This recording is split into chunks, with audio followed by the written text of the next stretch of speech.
And after that,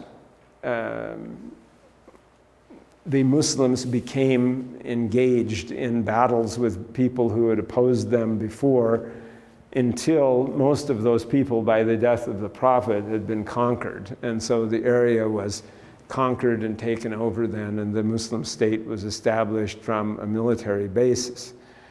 That, in the time of the Prophet, only engaged really the western part of Arabia, even though he had gathered larger and larger expeditions together, and in particular the Mu'ta expedition, in which his adopted son Zayd was killed, which was a very significant expedition because Zayd was killed and Ja'far was also killed in it, reached almost to the country of Jordan, or actually reached the modern country of Jordan, and that was the only expedition that went outside of the current boundaries of the Arabian Peninsula, and seemed to indicate that there was an intent to head for the territory of the Roman Empire, including the location of where Jerusalem was, and also generally including territory outside of the Arabian Peninsula.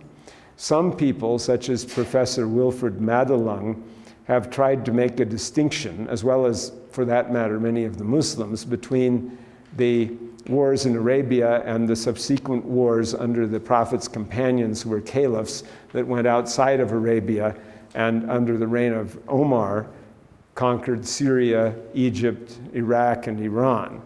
So that 4 large countries were conquered, and in fact, the parts of those 2 empires, the Persian and the Roman Empire, had been conquered, and this was the case. So it seemed that the Muslims had a policy of claiming the earth for God's rule and applying that in this literal military sense. Now, one can say, well, that gives a very bad example because military is politically incorrect now. And actually, you won't find anyone who is more disliking of military stuff than myself. And in fact, my book, The End of the Jihad State, is sort of a criticism of the military expansionism that was followed by the Umayyad caliphs, a policy that found its comeuppance quite utterly and totally in the reign of Hisham, because by the end of his reign, the attempt to claim the whole earth for God's rule was decisively ended, never to be resumed to this day. And so the policy of the universal jihad, or universal war to claim the earth for God's rule, ended at that time. And so here we have certain odd facts about the structuring of various religions. In the case of Christianity, Christianity started in an organized state and spread inside of that as a kind of illegal religion, and partly as a result of the situation it was in, had a very large otherworldly emphasis that is quite clear. And when Emperor Constantine appropriated it for the purpose of legitimating the Roman state, he succeeded greatly. And that was also one of the great coups in history. Just like the life of the Prophet is of great significance, so also the reversal of fortune by Constantine, where the Roman Empire had been floundering looking for a legitimating principle. He succeeded totally in legitimating it by appropriating Christianity to legitimate it. He said, I am now the Christian emperor. And so received adulation for that, was able to use the Christian ecclesiastical organization as an arm of the state to help support himself. So the history of the Roman Empire is in the 3rd century, between the death of Septimius Severus in 211 and the accession to power of Diocletian in 284, 285, apparently none of the Roman emperors died peacefully. There is a suggestion that Hostilian died of the plague and Claudius Gothicus died of the plague, but those may be not true. It's quite possible both of those emperors were also murdered, and all the rest of them were killed, usually by their own troops, sometimes by the enemy. And the average reign was for about 2 years, and there was a constant confusion, and the empire almost fell apart. It was the crisis of the 3rd century. When Diocletian made a system, a big pagan system that was very carefully arranged for succession, that didn't last long either. After Diocletian had abdicated, a unique event in the annals of Roman history, and forced his colleague in the Western Empire to also abdicate so that the system would work in an orderly way, how long did it take for it to break down? Exactly 1 year. And there were 6 emperors and raging civil wars again.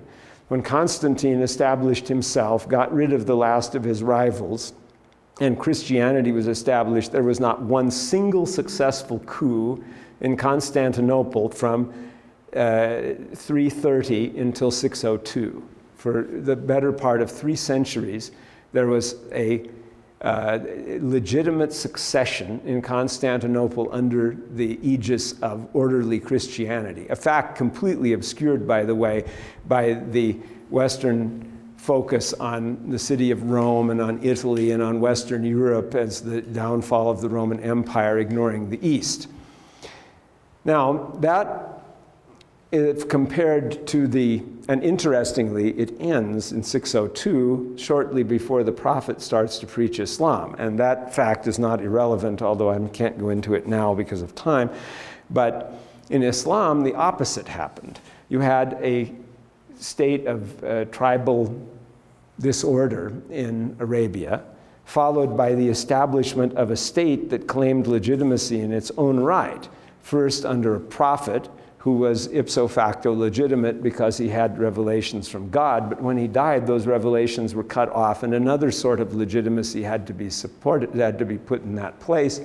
And part of it was bound up with claiming the earth for God's rule and expanding that as the early Islamic state, the Caliphate, which in a series of wars that lasted 100 years carried its boundaries to the farthest, to establish a territorial state larger in area than the Roman Empire had been, although probably smaller in population.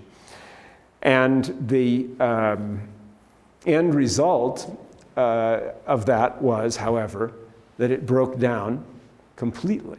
So one of the things Arnold Toynbee couldn't understand about Islam was how could Islam have been a success when, in the case of Christianity, it worked as an insidious force, like a subversive force inside the pagan Roman Empire till it achieved critical mass and triumphed. And so it came from the bottom up, whereas Islam seemed to have come from the top down because it spread as a military force over all these countries and then was taught down. Well, it didn't, of course. The real answer to that is that just as in Christianity, it came from the bottom up because no religion ever comes from the top down. That's not possible, especially no preaching religion. And the way that it came from the bottom was that the people who had been brought into the territory of Islam and not yet Muslims, and who learned with people who were the party of piety amongst the Muslims, they were the ones who took over the transmission and formulation of the religion, while the rulers became other than that, and in fact even resisted this movement and disliked it. So that the people took the control of Islam out of the hands of the rulers, and so it has remained ever since. Islam is not a theocracy, except in theory, perhaps, but in actualization, never. Islam does not allow the state have any legitimacy after the Prophet, although the Sunnis, for them, the 4 caliphs' rule was legitimate, but that is only a period of a few years, say 29 years after the Prophet's death. So there is all of that. Now, another aspect is that exegetically you have to realize that although there are a fair amount of warlike images in the Quran, there is not any place where the jihad, the word jihad, is ever identified strictly as a military campaign. That doesn't ever occur in any of the texts that have that word in them. There are other texts which have fight in them, and so that's a military context, but the jihad word does not actually have that. And that is what has allowed this word to be interpreted, as it often has been throughout Muslim history, as meaning struggle and all forms of struggle that one might go through.